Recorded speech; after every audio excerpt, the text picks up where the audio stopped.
કેમ છો પાર્ટનરો? તમારા વિજ્ઞાન માર્ગદર્શક મુકેશ પટેલના તમને નમસ્કાર. પ્યારા પાર્ટનરો, તૈયારી કેવી ચાલે છે? જોરશોરથી તૈયારી ચાલતી હશે એવું હું માની લઉં છું. ખૂબ તૈયારી કરી લેજો, જેથી તમારા આત્મવિશ્વાસમાં વધારો થઈ જશે અને આત્મવિશ્વાસ સાથે પરીક્ષા આપવાની ખૂબ સહેલી પરીક્ષા લેવાની છે. તમે ખૂબ સારી તૈયારી કરી છે એટલે પરીક્ષા તમારે સારી જ જવાની છે એવો મને વિશ્વાસ છે તમારા ઉપર. હવે થોડીક વાત મારે તમને કરવી છે, એટલે કે જવાબ વહી ઉપર જે વિગતો ભરવાની હોય છે એ તમે જાણેલી તો હશે જ, પરંતુ લેટેસ્ટ આ વર્ષ માટે શું બાબતો છે એ હું તમને જણાવી દઉં ઝડપથી, તો તમે મોકો મળે જોઈ લેજો, જેથી તમારા આત્મવિશ્વાસમાં વધારો થઈ જશે. તો જવાબ વહી જે છે એ બોર્ડ દ્વારા તમને આવી જવાબ વહી આપવામાં આવશે. આવી જવાબ વહીની દરેક પેજ ઉપર પેજ નંબર છાપેલા હશે અને ઉપર ગુણ મૂકવા માટેના ખાનાઓ દોરેલા હશે. લગભગ સંતોષકારક જથ્થાના પેજ તમને મુખ્ય જવાબ વહીમાં આપેલા જ હોય છે, એટલે તમારી પુરવણી લેવાની લગભગ જરૂર પડતી નથી, પરંતુ જરૂર પડે તો ખંડ નિરીક્ષક જોડેથી તમે વધારાની પુરવણી લઈ શકો છો. ચાલો હવે જોઈ લઈએ તો તમારી જોડે જે આન્સર બુક તમને ખંડ નિરીક્ષક આપશે એની અંદર આ પ્રકારનું ચિત્ર હશે, જેમાં સૌ પ્રથમ નંબર 1 પર હશે કેન્દ્રનો નંબર. હવે આન્સર બુક ઉપર જે કોઈ વિગતો તમારે ભરવાની છે એ બધી જ વિગતો તમને તમારા પ્રવેશ પત્રમાંથી મળી રહેવાની છે. તો કેન્દ્ર નંબર અહીંયા તમારા પ્રવેશ પત્રની અંદર આ રહ્યો. તો અહીંયા કેન્દ્ર નંબર છે 63.24. તો અહીંયા તમારે એ લખવાનું થાય છે.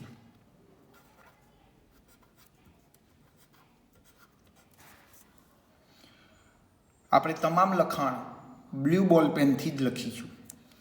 પછી બીજો નંબર છે પરીક્ષાર્થીની સહી. તો તમે જે રીતે સહી કરતા હોય, બોર્ડના ફોર્મ ભરતી વખતે જે ટૂંકી સાઇન કરી હોય કે તમારી રિસિપ્ટની અંદર નીચે તમે જે રીતે સાઇન કરી હોય એવી સાઇન તમારે અહીંયા કરવાની છે.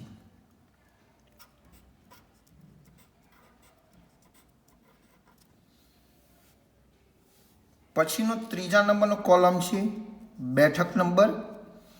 હવે આ બેઠક નંબરની અંદર 8 ખાનાઓ આપેલા છે.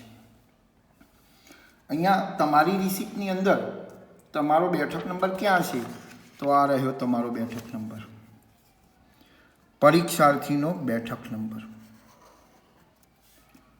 તો પરીક્ષાર્થીના બેઠક નંબરની અંદર સૌ પ્રથમ એક આલ્ફાબેટ અંગ્રેજી ABCDનો અક્ષર હોય છે, જે ઝોન પ્રમાણેનો અક્ષર છે અને એ સિરિયલ છે. તો અહીંયા એ સિરીઝ શરૂ થાય છે આપણી. તો અહીંયા સિરીઝનો પહેલો એ અહીંયા લખીશું, પછી એક પણ સ્પેસ છોડતા નથી અને બાકીના 7 અંકોનો જે નંબર છે તમારો એ નંબર અહીંયા લખવાનો છે. અહીંયા હું ઉદાહરણ તરીકે એક નંબર આપું છું, એપ્રોક્સિમેટલી 11, 98, 9, 9, 7. તો આ રીતે તમારો 7 અંકોનો નંબર અને સિરિયલ નંબર સાથે 8 ખાના કમ્પ્લીટ થઈ જશે. હવે આ જ બેઠક નંબરની અહીંયા નંબર 4માં શબ્દોમાં લખવાનો છે. તો શબ્દોમાં લખવામાં 11,98,997 એવું લખવાની જરૂર નથી, પરંતુ એક અંક લખી દેવાનો છે. અહીંયા પહેલાં A, તો અહીંયા A, પછી 1 તો 1, પછી 1 તો 1, પછી 9 તો 9, અને બાકીના 4 અંકો નીચે લખી દેવાના, એટલે સરસ 2 લીટીની અંદર તમારા 8 એ 8 અંકો આવી જશે. પછી 8, 8, 9, બીજા પણ 9 અને 7, છેલ્લે ફૂલ સ્ટોપ. બાકીના બધાની વચ્ચે તમે અલ્પવિરામ કરતા રહેજો. આ રીતે તમે નંબર લખી શકો છો. કોઈ અંગ્રેજીમાં લખે 1, 1, 9, 8, 9, 9, 7 તો પણ ચાલશે. 5મો નંબર છે ખંડ નિરીક્ષકની સહી નામ સાથે. એટલે તમારા બ્લોકની અંદર જે કોઈ ખંડ નિરીક્ષક આવશે એ ત્યાં સાઇન કરશે. કદાચ આવી ટૂંકી સાઇન કરી શકે છે અને પછી નીચે પોતાનું નામ લખશે. એટલે તમે જાણી શકો કે તમારા સુપરવાઇઝર સરનું નામ શું છે. દાખલા તરીકે XYZ આપણે લખી શકીએ છીએ કે મુકેશ બી પટેલ. જે તે સુપરવાઇઝર પોતાનું નામ લખશે. એની નીચે આવી જઈએ તો 6 નંબરમાં વિષય અને કોડ નંબર. તો આપણો પ્રથમ વિષય છે ગુજરાતી.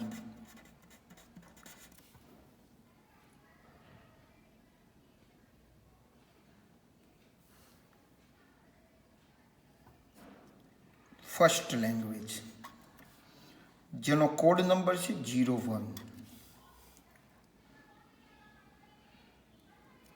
પરીક્ષાની તારીખ, તો પરીક્ષાની તારીખ છે 11/3/2024.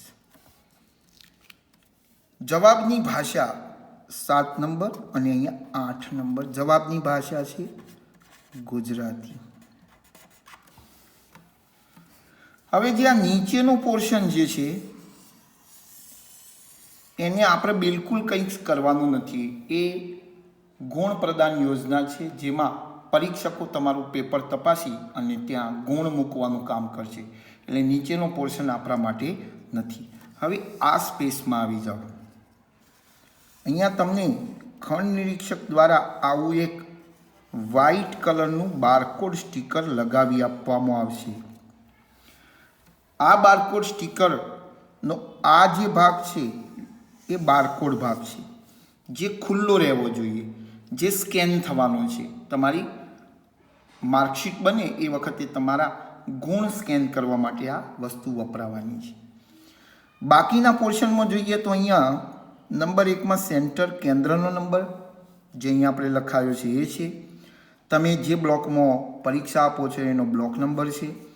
તમારો સીટ નંબર છે જે તમે અહીંયા લખ્યો છે એ સીટ નંબર 3માં હોય છે. અને 4 નંબરમાં આન્સર બુક નંબર છે, એટલે કે આન્સર બુક નંબર છે. આ આન્સર બુક નંબર જે છે એ તમારે અહીંયા લખી લેવાનો છે. દાખલા તરીકે 65/12/145, તો અહીંયા આપણે 65/12/145 આપણે લખી લેવાનો છે વિદ્યાર્થીએ. અને આ લખ્યા પછી અહીંયા ખંડ નિરીક્ષક પોતાની સાઇન કરી આપશે. આટલું કામ તમારે જોઈ લેવાનું છે. અહીંયા 01 ગુજરાતી એ વિષયનું નામ છે. એટલે આટલી વિગત બારકોડ સ્ટીકર ઉપર હોય છે. હવે તમે જે સાઈડમાં જોઈ રહ્યા છો એ હોલો સ્ટીકર છે. આ હોલો સ્ટીકર આ રીતનું હોય છે, જેની પાછળનું કાગળ આ રીતે ખોલી લેવાથી એક ગમવાળું સ્ટીકર છે. એને આ રીતે આ એરા સાથે ઉપર તમે એરો જોઈ શકો છો અને અહીંયા પણ એરો જોઈ શકો છો. આ એરાની સામે એરો આવે એ રીતે બિલકુલ ચિપકાવી દેવાનું છે. એટલે તમામ બાબત બારકોડ સ્ટીકર ઉપરની તમામ બાબત ઢંકાઈ જશે. માત્ર બારકોડ જ બહાર રહેવાનો છે, બાકીનું બધું ઢંકાઈ જવાનું છે. હવે અહીંયા મુખ્ય જવાબ વહી, આ તમારી જે છે મુખ્ય જવાબ વહી છે. એટલે તમે અહીંયા લખશો 01. આ તો સ્ટીકર ડેમો માટે છે. આ સ્ટીકર અહીંયા ત્યાં હશે નહીં, સમજી લેજો. હવે જો તમે વધારાની પુરવણી લીધી છે તો અહીંયા તમે 1, તો કુલ 0.2 એટલે કે 2 વસ્તુઓ થઈ છે તમારે, એક મુખ્ય જવાબ આવી અને પુરવણી. જો ના લખ્યું હોય અથવા પુરવણી ના લીધી હોય તો અહીંયા 0 લખી શકો છો. તો 1 + 0 = 1. આ હિસાબ કરવાનું ફરજિયાત કરજો, કારણ કે કોઈ વાર તમારી પુરવણી ખુલ્લી પડી જાય તો તમને માર્કનું નુકસાન ન થાય. અને જ્યારે તમે પુરવણી લો છો ત્યારે દોરા વડે, સફેદ દોરા વડે એને કમ્પ્લીટ બાંધવાનું કામ અવશ્ય કરજો. હવે છેલ્લે જ્યારે હોલો સ્ટીકર, આ ખાખી હોલો સ્ટીકર કહેવાય છે. આ હોલો સ્ટીકર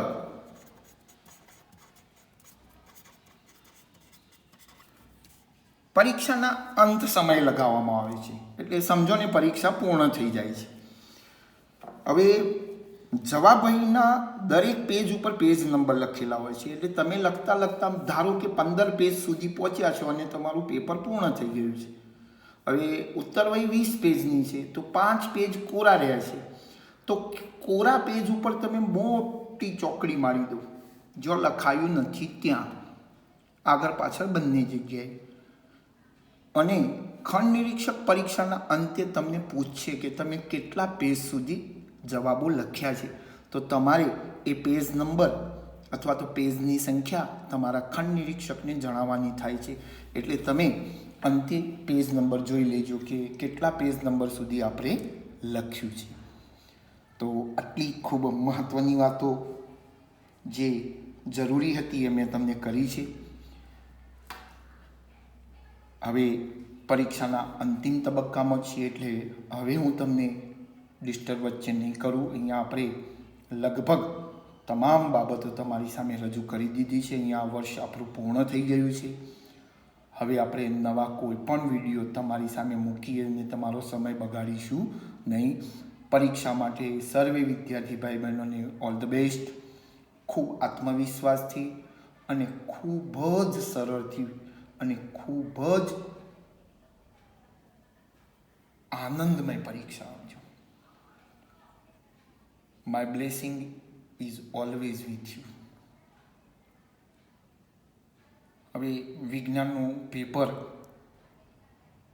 જ્યારે લેવા છે ત્યારે પરીક્ષા પૂર્ણ થયા પછી એના સાચા આન્સરો માટે હું તમારી સામે વિડીયો મૂકીશ, જે તમે ફ્રી પડી અને જોઈ લેજો કે તમારું વિજ્ઞાનનું પેપર તમે કેવું લખ્યું છે.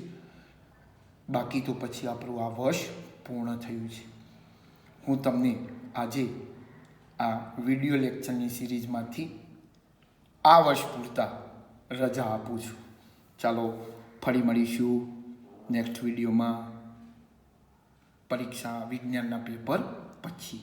ત્યાં સુધી ખૂબ મહેનત કરજો, ખૂબ મહેનત કરજો. All the best, all the best.